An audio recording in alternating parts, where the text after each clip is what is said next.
Notre invité est un jeune homme vraiment enthousiasmé pour Dieu. Il s'agit de Bernard Vaillancourt, que vous allez rencontrer dans quelques instants. Mesdames, Messieurs, bienvenue à l'émission Toute la Bible en parle. Nous nous comptons vraiment privilégiés d'accueillir pour une troisième émission la chanteuse Caro. Restez jusqu'à la fin, vous allez la voir à un moment donné. Il nous fait plaisir de l'accueillir à nouveau cette semaine. J'aimerais vous offrir bonne nouvelle aujourd'hui et aussi Leçon de Marie, Mère de Jésus par Gaston Racine. Nous sommes très reconnaissants à la Société biblique canadienne pour bonne nouvelle aujourd'hui. C'est un cadeau qui vous est offert, c'est gratuit. Il vous suffit d'en faire la demande. Si vous vous demandez comment faire, eh bien, vous allez voir que ce n'est pas compliqué. Il s'agit tout simplement de composer un de ces numéros que vous voyez maintenant à l'écran. Vous pouvez, si vous êtes tout près, c'est ceux d'Edmonton, vous pouvez composer votre numéro. Il en est ainsi pour Granby-Latuc, Montréal, Rive-Sud de Montréal, Saint-Élie et Sherbrooke. Notez bien ce numéro, inscrivez-le à quelque part.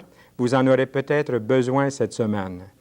Ou même, peut-être à certains endroits, il y a un message téléphonique qui suit l'émission. Vous pourrez peut-être écouter et sûrement être aidé par ces messages que vous entendrez.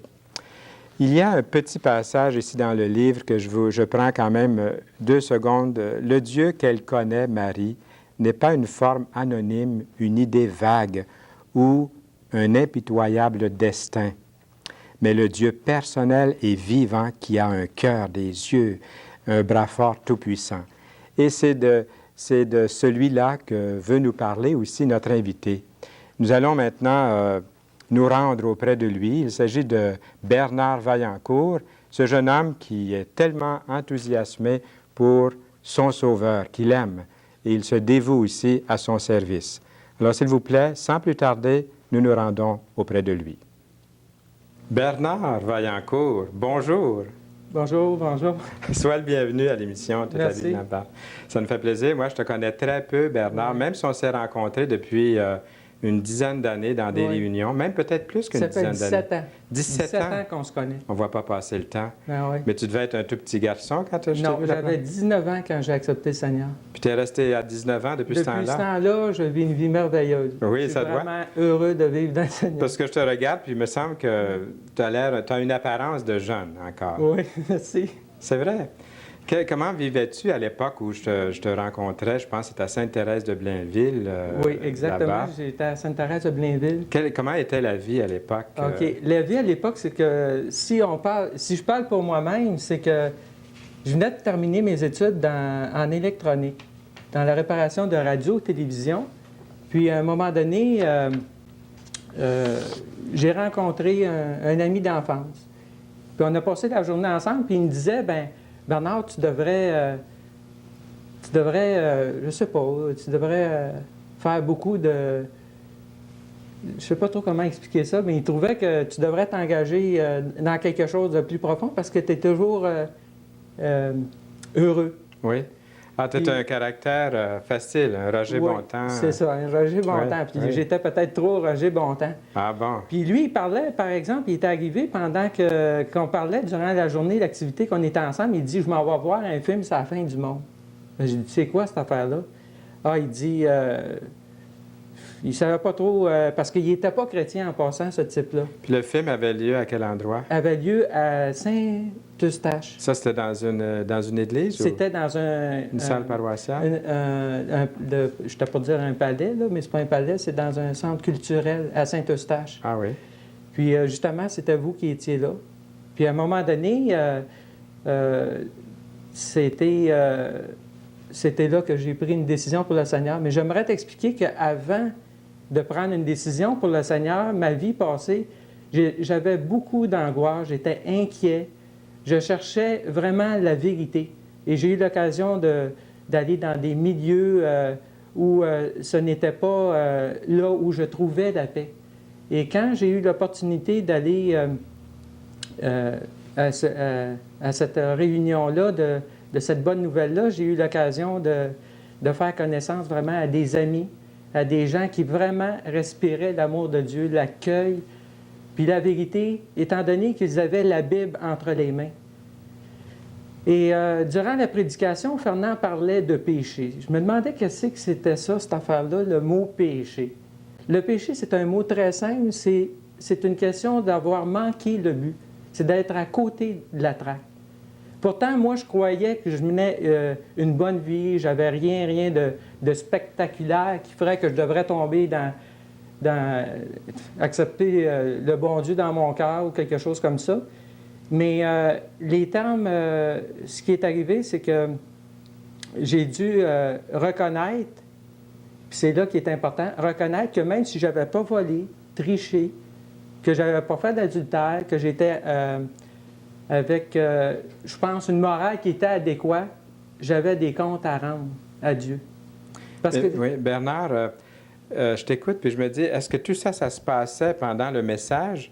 Ou est-ce que c'est après le message, cette parole que tu as entendue lors de cette conférence qui t'a touché? Est-ce que c'était pendant la réunion, lors de cette soirée, que tu as ouvert ton cœur à Dieu? C'est durant la conférence que j'ai ouvert mon cœur à Dieu. Pendant cette soirée? C'est pendant cette soirée-là. Est-ce que c'était parce qu'il y avait une invitation de donner, puis ça t'a donné l'occasion aussi? C'est ça, c'est l'invitation qui a fait. Je savais que je n'étais pas dans les voies de Dieu. Je savais que la vérité était annoncée. Mm-hmm. Et je tremblais comme une feuille quand j'avançais en avant. J'avais les cheveux longs jusqu'au coude, puis j'étais vraiment sérieux. Quand j'ai fait ce pas-là, j'étais vraiment déterminé à vivre pour Dieu. Mais étant donné, comme je vous dis, j'étais un Roger Bontemps, il reste que quand j'ai tout de suite eu le vif désir d'aller à des réunions d'évangélisation, d'aller dans une église. Puis dans les églises, quand je me suis présenté à cette église locale que je faisais partie, j'étais trop bouffon, qu'on pourrait appeler. Ah oui? Ah oui. Ouais. Je veux dire dans le sens que j'étais trop... Mais eux, ils t'acceptaient. Oui. Ils m'acceptaient. Mais toujours la question, ils me demandaient, mais t'as-tu accepté, Seigneur? Parce que j'avais quand même des habitudes qui n'étaient pas changées. Eux, ils ne voyaient pas le changement, puis toi, tu l'avais fait, tu l'avais accepté, le Seigneur, mais eux, ils se disaient, il est tellement froufrou, ce gars-là, il ne peut pas être converti, il n'est pas comme nous autres encore. Hein? C'est ça. Puis, ce qui a été déterminant dans ma décision pour le Seigneur, c'est qu'à un moment donné aussi, il y a eu des exemples, comme la parole de Dieu. C'est comme je te disais, Fernand, est-ce qu'ici, il fait 80 degrés? Pour savoir s'il fait 80 degrés ou si moi, je te demande ton point de vue, je peux lui demander son point de vue à lui, il fait combien ici dans la pièce? Puis pour le savoir, ça prend un instrument. Puis cet instrument-là, c'est le thermomètre. Mm-hmm.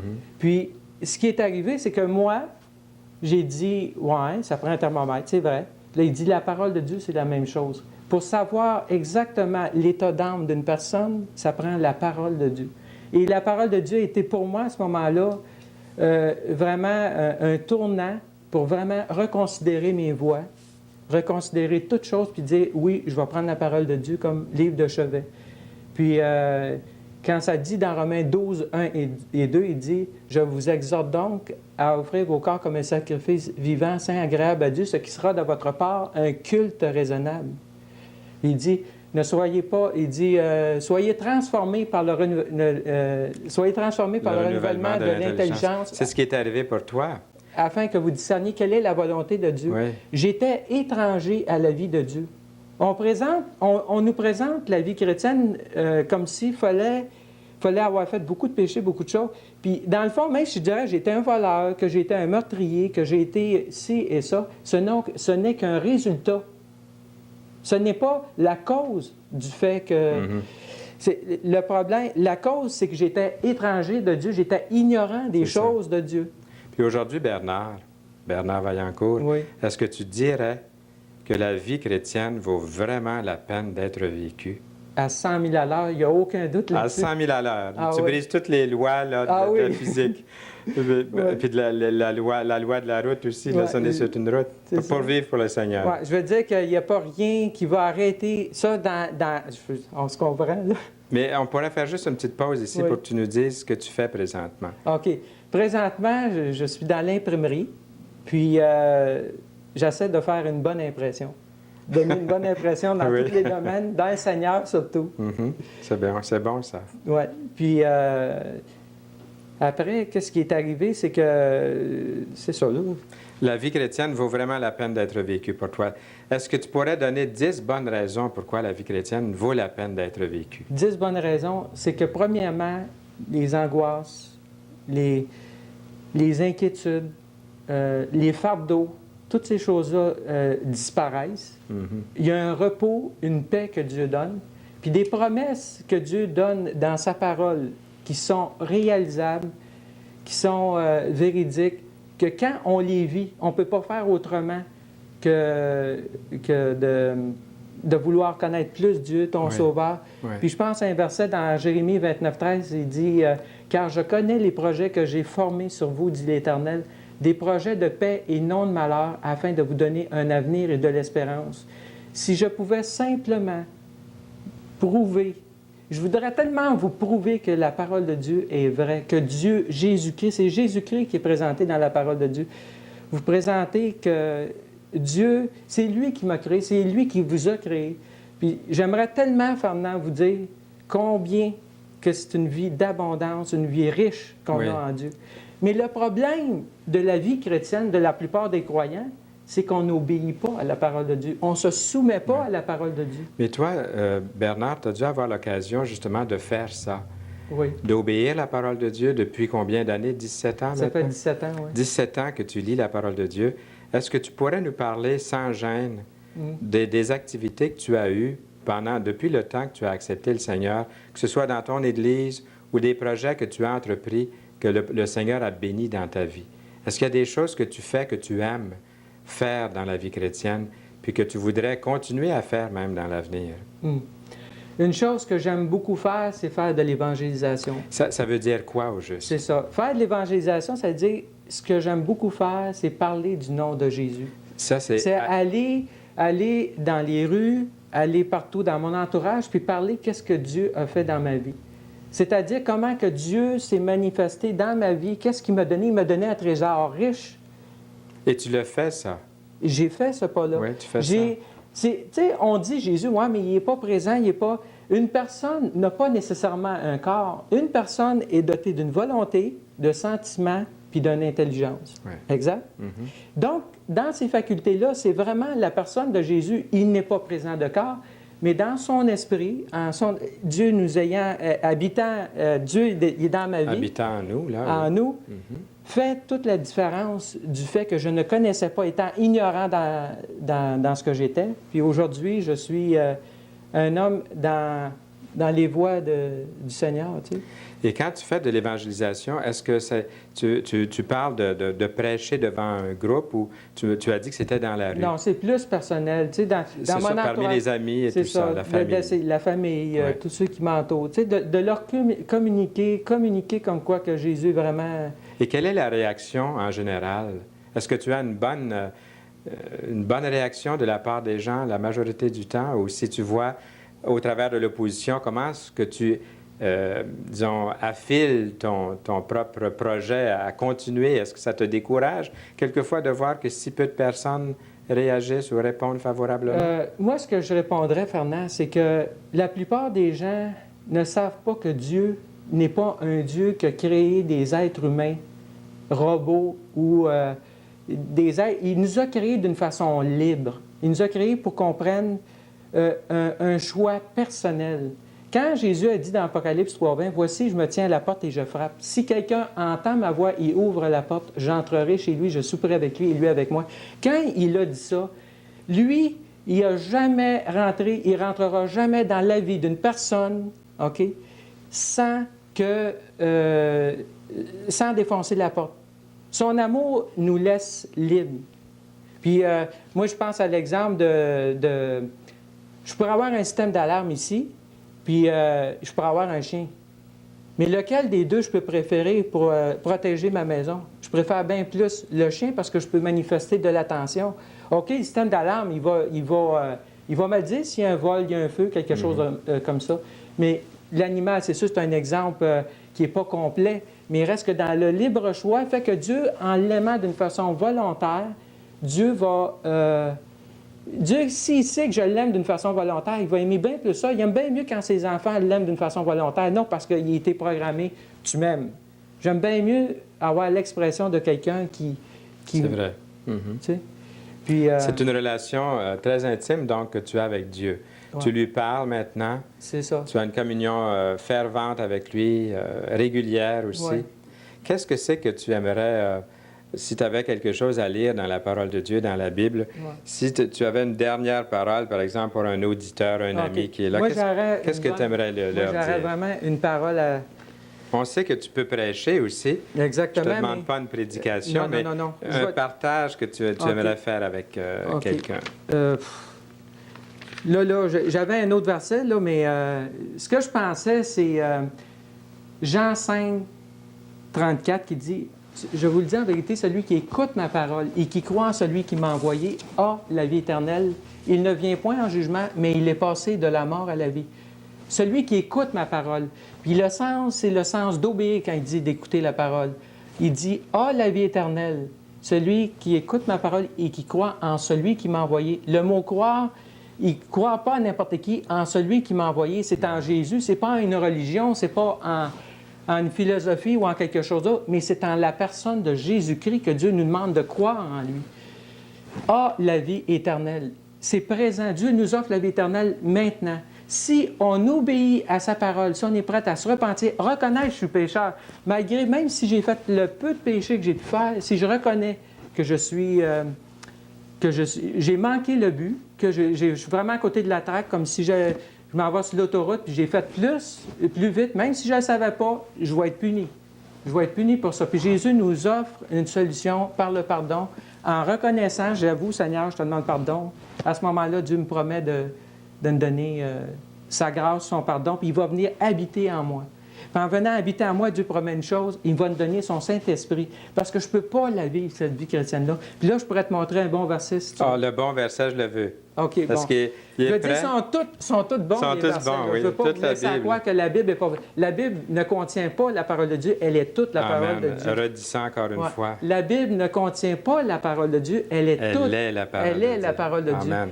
Puis là, C'est je beau. veux citer quelque chose qui est une promesse, puis quelque chose au début de ma vie chrétienne qui a fait un impact.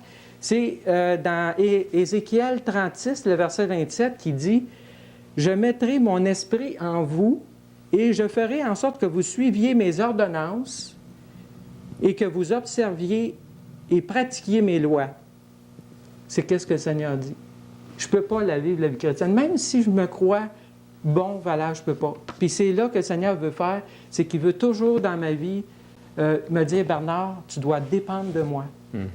Toujours continuellement vivre une dépendance de lui parce que je ne peux rien faire. Dans mes 17 ans de vie chrétienne, la chose que j'ai dû apprendre, même dans les débuts, c'est d'être dépendant de lui. Seigneur, c'est toi qui es la vie, c'est toi qui connais le mieux mes besoins. C'est toi qui connais mieux toutes choses, donc je dois remettre à ma vie entièrement entre ses mains. Bernard, je ne me trompe pas en disant que la vie chrétienne, toi, t'excite encore, te stimule beaucoup après 17 ans. Après 17 ans, ah oui. Puis c'est qu'est-ce qui est... C'est pas plate, hein, pour toi? Non, c'est pas plate parce que j'ai un but. Puis non seulement j'ai un but, c'est que Dieu, Jésus-Christ, quand il était sur la terre, un des sujets qu'il a parlé le plus, c'est de l'enfer. Un des sujets qu'il a parlé le plus, sinon le sujet le plus grand. Lorsqu'on lit les évangiles, et si vraiment on voit la maison à côté brûlée, je ne peux pas rester indifférent et dire « Hey, les gens là, qui sont là, morts, la maison brûle. » Si vraiment j'ai de la compassion et un fardeau, je vais vouloir aller les sortir. Le mot-clé, la compassion. C'est ça. Puis Dieu a tellement eu de compassion pour Bernard Vaillancourt que maintenant tu en as en abondance pour donner aux autres, afin qu'ils soient attirés à lui. Sur ça, je te dis merci beaucoup, mon cher. Merci, Fernand. Et puis reviens un jour, bientôt. Merci. Nous sommes de retour en studio. Bernard Vaillancourt. Et si Bernard Vaillancourt parle de lui-même, vous l'avez bien deviné, c'est très juste, c'est pour mieux nous faire connaître son Rédempteur, son Sauveur. Il l'aime tellement, le Seigneur Jésus-Christ. Et ça paraît. Et j'ai trouvé ici un petit passage dans le livre de M. Racine qui dit « Si Marie parle d'elle un instant, c'est pour s'humilier et reconnaître son bras, c'est-à-dire son bas état, afin de mieux parler de lui. Elle s'humilie pour mieux parler de son Sauveur, le Seigneur Jésus, de rendre plus tangible la grâce dont elle est l'objet. Alors, ça ressemble un peu au témoignage, vous ne trouvez pas, de Bernard Vaillancourt qui parle de lui, mais on voit que c'est toujours pour faire connaître le Seigneur. Et je suis persuadé que je devrais vous montrer ça ici. C'est Bonne Nouvelle aujourd'hui, puis aussi le livre de M. Racine qui vous est offert. C'est un cadeau et nous sommes très, très contents. Nous remercions la Société biblique pour sa générosité et aussi M. Racine pour l'offre de ces 2 livres. Vous allez voir là les numéros et je pense que c'est la dernière fois qu'ils paraissent à l'émission. Peut-être pas, non. Encore une fois, un petit peu plus tard. Les voilà les numéros. Notez-les bien et commencez à composer ces numéros tout de suite. Et j'aimerais vous dire que peut-être, et je sais de bonnes sources, que la solitude effraie un grand nombre de personnes aujourd'hui. Est-ce que le fait d'être seul, quelquefois, vous rend triste, vous aussi? Savez-vous qu'il y a une solution à votre solitude?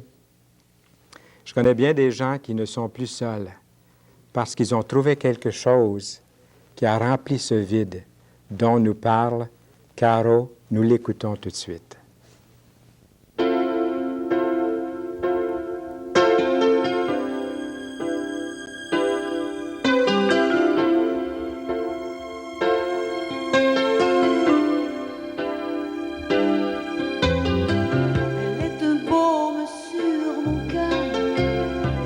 Joie de mon âme. Et puis lorsque parfois j'ai peur, elle me rassure et elle me calme. C'est ta présence, oh mon Dieu, simplement ta douce présence. Comme c'est profond.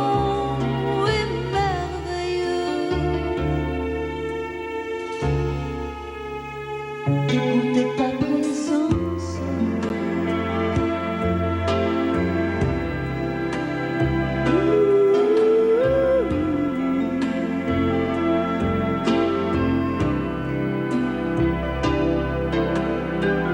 elle me protège contre le mal, elle me fait voir tous mes péchés, et je ressens ton doux pardon, comme c'est sublime et comme c'est bon. C'est ta présence, oh mon Dieu, simplement ta douce présence. Comme c'est profond et merveilleux de goûter ta présence.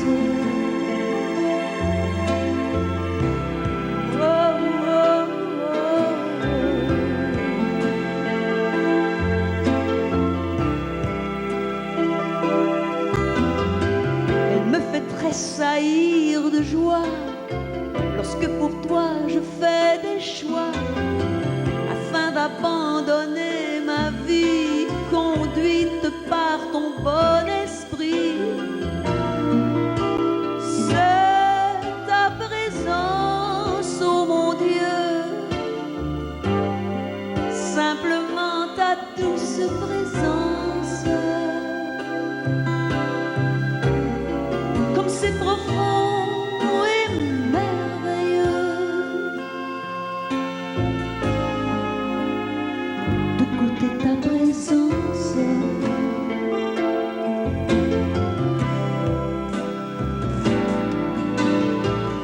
Quand je pense que bientôt je serai transporté là-haut, que je pourrai te contempler, t'adorer pour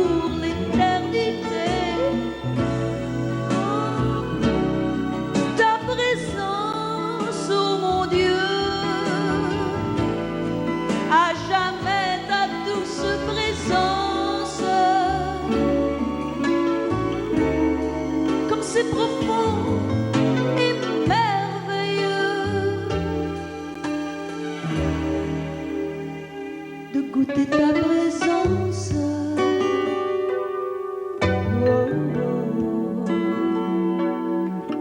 ta présence. J'aime goûter ta présence.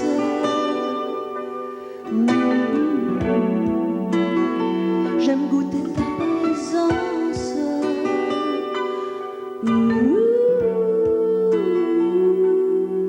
Ta présence.